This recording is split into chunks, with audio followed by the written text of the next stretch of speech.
Hey guys, what is going on? It is Brooke, or the Undead DM, back at it again with another video. And today's episode of Homebrew Review, I'm going to be going over the Ranger subclasses in the Martialist Handbook by Benjamin Huffman and Ross Leiser. So, without further ado, let's just get into this. So, initially you get Apex Predator Magic. The only spells worth noting here are probably Dominate Beast and Hold Monster. Conjure Animals is also really good. But these first two spells aren't really much. Like, Conjure Animals may be the best spell out of this list. Probably the only thing saving the list, honestly. Savage Resilience, you get plus 6 hit points at level 3, and you get plus 2 hit points every ranger level past that. It's a pretty good little buffer. Tooth and Nail, basically it transforms your unarmed strike to either a d4 plus strength piercing damage with a bite, or a d4 plus strength slashing with your nails. You can use a bonus action on your turn to make an unarmed strike, and at 7th level they become magical. So I think that this ability is very limited, but it is kind of in line with not stepping on the monk's unarmed abilities. Though if this was a d6 instead, it would be more on par with the 1 D&D monk, and with a lot of homebrew monks, where they start with a d6, and it doesn't increase at any point. Also, getting the magical attacks at a level later than monks is a little bit sad, but I can kind of see the point. Fierce Main, you just gain proficiency and expertise in intimidation. I really don't know why this is a 7th level. This could honestly be like a level 0 feature. It doesn't really matter. Bloodthirsty Assault. All it does is that if you roll a 1 on a damage die, you re-roll it and you take the result even if it's another 1, but only with weapons or unarmed strikes. This only increases your DPR by 1 to maybe 2 points on average, depending on the size of the die. It's really not that much. It is quite a mediocre damage buff. This would have been better if you increased your tooth and nail damage by an amount, or something else other than this. Just an actual damage increase. And Predator Counter, how this works is that if a creature attacks you, or attempts to attack you, before they roll to hit, before the attack is determined to be a hit or not, you can use your reaction to attack them, and if you hit them, then their attack roll is made at disadvantage. Honestly, this ability could probably be like the 7th level feature, because it is just not that strong. Next up is Bounty Hunter. The Bounty Hunter subclass, you get Bounty Hunter magic. Slow for their spells is pretty good. Hold person, locate creatures, like locate objects, it's pretty okay. The Hunter's Mark is kind of a crutch. I will link Pack Tactics video about Hunter's Mark in the description below. Legend Lore's more of a roleplay spell. Favored enemy humanoids, you basically gain every humanoid creature as a favored foe. And if you already chose a humanoid as your favorite foe, you get to choose an additional favorite foe, and you learn a language of your choice. The problem with this is that you have to rely on people actually choosing the favorite enemy option, which nobody's going to do in favor of favorite foe, because favorite foe actually increases your DPR. So this is heavily reliant on somebody really wanting to play the favorite enemy option, which nobody in their right mind is going to do.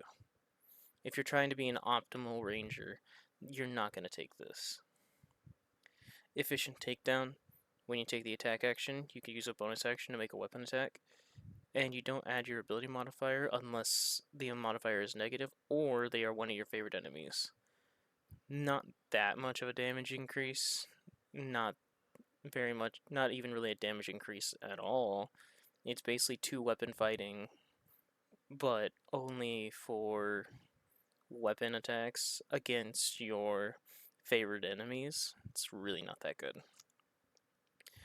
Dead or Alive, when you reduce a creature to 0 hit points at 7th level, you can knock it unconscious instead of killing it.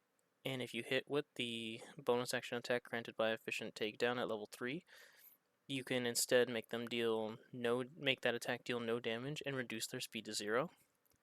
So this is essentially just Sentinel, but on a bonus action, which I think is okay. But this is kind of relying... Well, actually, it doesn't specify that it has to be a melee attack. So this is actually pretty okay.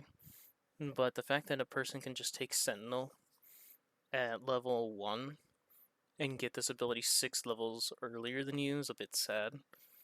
But it's not a bad ability, it just comes in a little late in my opinion. Bounty Research, you can spend 1 hour, you gain an additional favorite enemy type, and you automatically succeed Constitution saving throws to maintain Hunter's Mark, while it's on one of your favorite enemies. So for 1 hour, if you spend 1 hour, you can gain another favorite enemy type. That's alright, but again, it relies on you taking favorite enemy, which nobody's going to do. Or, and the second part of this is you automatically succeed concentration checks to maintain Hunter's Mark, but only on your favorite enemies. If this was just automatically succeed, you can't break concentration on Hunter's Mark, it still wouldn't be that good because of, once again, link about Hunter's Mark from Pack Tactics in the description below. It's just not a good ability. This whole second portion would have probably been better at like 3rd level, or hell, even as a base ranger feature if you really wanted to go that route. But then you'd also have to change Hunter's Mark. Know the enemy. So when one of your favorite enemies hits you, you can use your reaction and reduce the damage by a d10 plus ranger level. Way too late invincibility. It also works with enemies targeted by your Hunter's Mark, but this is way too late. This could have been like a level 7 feature. Not even. Is the fact that a fighter at level 1 can take Interception, or that other one, I forget the name of it off the top of my head, and do the same thing. And the fact that the monk gets deflect missiles way earlier than this is just sad. Overall, not a good subclass. Really not. But now we're going to get into probably the worst subclass, Geomancer. Basically, the first part of this entire ability is confusing. So you can spend 1 hour, and when you complete it, you choose a terrain type you have selected with your Natural Explorer feature, or the terrain you are currently in. And if you are not in a location that matches any of the terrain types, then your DM decides which one is more appropriate, and until you perform this ritual again, you are geomantically resonant with that terrain type. So basically this means one of two things. Either you pick a terrain type from your Natural Explorer feature if you don't have the Natural Explorer feature, or or the terrain that you're currently a part of, and you gain the benefits of Natural Explorer from the terrain type that you're in, or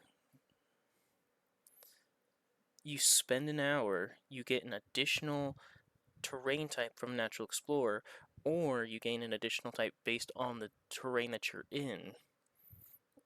And that's just it. You just have that terrain and you don't gain any of the benefits of Natural Explorer. I'm hoping it's the former, but if it's the latter, that's just really, really sad. Geomancer magic, I looked this over. The only thing that has changed between the spells is that they get a first level spell at 3rd level, but everything else is basically just one spell from the Circle of the Land Druid.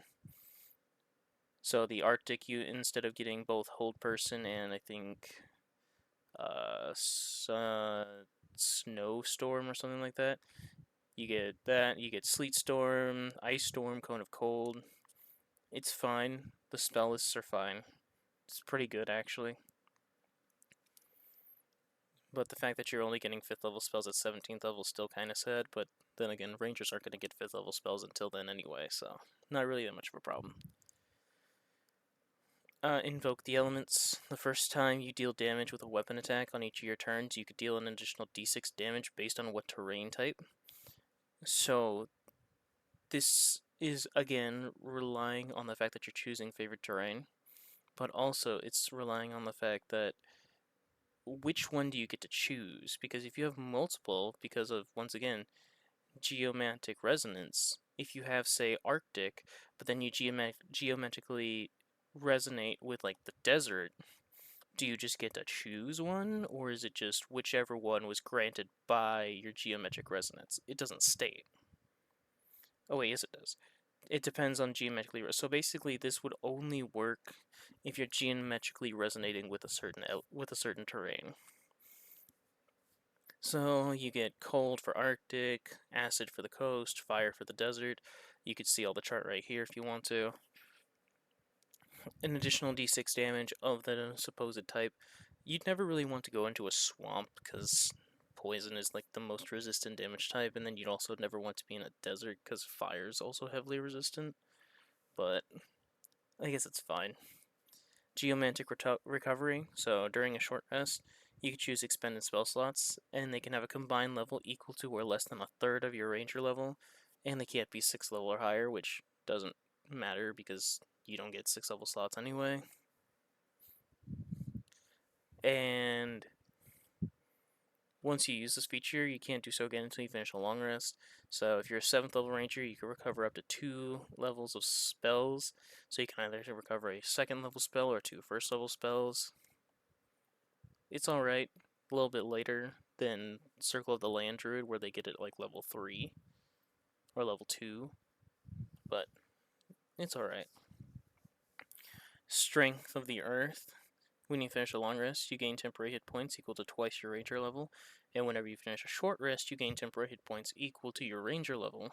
And while you have any of the temporary hit points, the additional damage given to you by your invoke elements at 3rd level increases to 2d6. Getting an additional 3.5 damage while having temporary hit points seems nice, but then you also got to remember most of the time you're going to be taking short rests, meaning at this point you're only gaining 11 temporary hit points. Pretty much any creature at 11th level is going to be able to deal 11 points of damage to you. Meaning, realistically, you're only going to be getting that additional 3 damage roughly once. Because once again, remember, Invoke the Elements is only once per turn. It's only the first time you deal damage. So really, you're only getting an additional 3 damage. This would have been better as just another extra attack, or like the ability to cast a spell or something. But this is just far too weak to be a good damage indicator, since the only way you're actually getting a decent amount of hit points at this point is if you take a long rest. But most of the time, parties are going to be taking short rests. So gaining only 11 temporary hit points is a bit weak. And Geomantic Shield. When you take damage associated with one of the damage types associated with the terrain, you can use your reaction to gain resistance to that damage until the start of your next turn. So basically this is just absorb elements, but 14 levels later. I can already tell you it's not good. Overall, the only thing that really helps this subclass is the spell lists.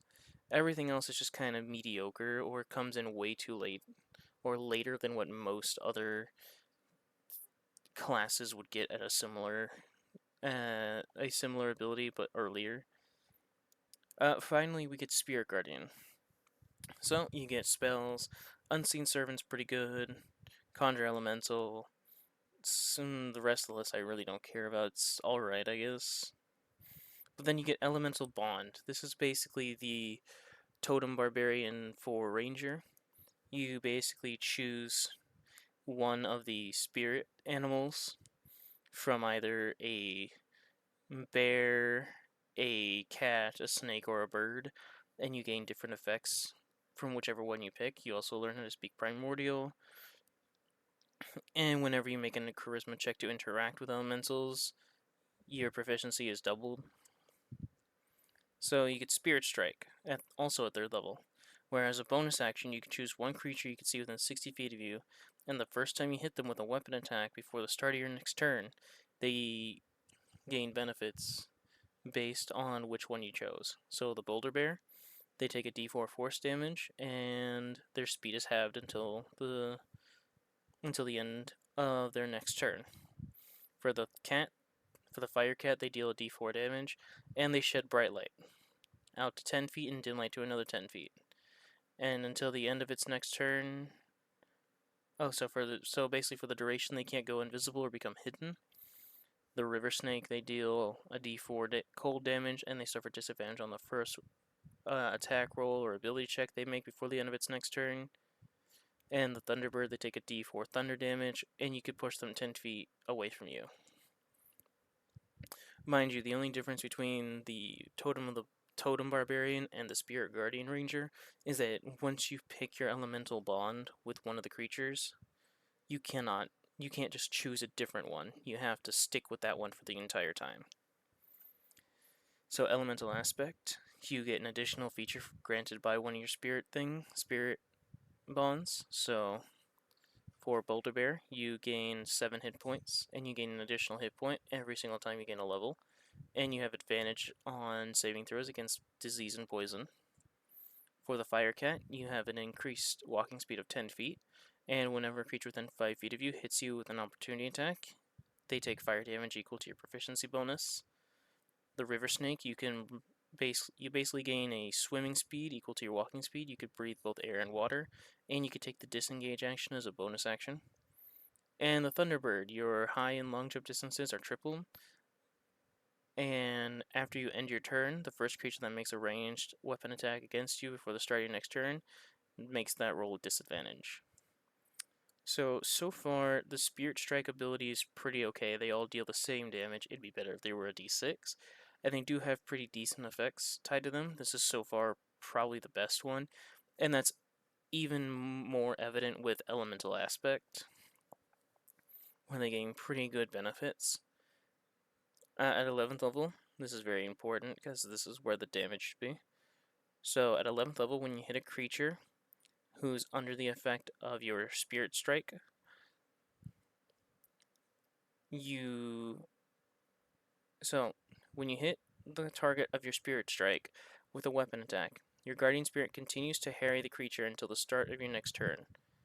So if the target makes an attack against a creature other than you can use your reaction to make a weapon attack against them, and if the attack hits, it gains the benefits of your Spirit Strike. So basically, if you hit a creature on your turn and you have Boulder Bear, they have half movement speed. So their 30 feet goes to 15 feet. Then if they try to attack somebody other than you use your reaction, you hit them again, and if you hit them, their speed is reduced by half again, meaning they go from 15 feet to like 5 feet, since you can't move 7 feet. And finally, Elemental Vessel. You can use your action, and you transform into an elemental for 1 minute. So for Boulder Bear, it's Earth. For Fire Cat, it's a fire. River Snake, it's a water. And Thunderbird, it is a air elemental. It's basically the same thing where you gain the statistics of them, you gain their hit points, you can't cast spells, you retain all your other things, and you can revert by using a bonus action, and you automatically revert if you fall unconscious or drop to 0 hit points or die, and you can only use this once per short or long rest. So it gets a pretty okay ability at 11th level, and it kind of picks up at 15th level, but this is kind of... Get ready to go. Okay. Gotta get your daddy dressed too. Okay. For your girlfriend. Sorry about that. So overall, I think that this is probably the best subclass by far. So if I had to rank them from worst to best, I would say the worst one would probably have to be the Geomancer, followed by the Bounty Hunter, the Apex Predator, and then the best one is the Spirit Guardian. Because the Geomancer just doesn't get a lot other than spells. The Bounty Hunter... Okay, the main problem with the Geomancer and the Bounty Hunter is that they're relying on bad abilities. With the Bounty Hunter, they're relying on favorite enemy, and with the Geomancer, they were relying on favorite terrain. Both of them are not good abilities and aren't really going to be picked all that much, if at all, since Tasha's came out. So these are not that good. Apex Predator at least kind of gives you something for just playing a base ranger, and it doesn't really affect you if you use favorite foe or not. And obviously Spirit Guardian's probably the best one here. It does get a pretty weak ability at 15th level because it costs you your entire action. Meanwhile, Moon Druids can just kind of do this as a bonus action. So if this was just changed to a bonus action, I think it would be a lot better.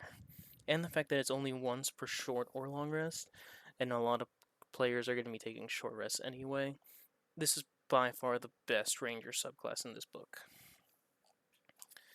So, with that being said, I'd like to thank you all so much for watching. If you want to subscribe, please do so. Hit that little bell. And I'll see you all next time.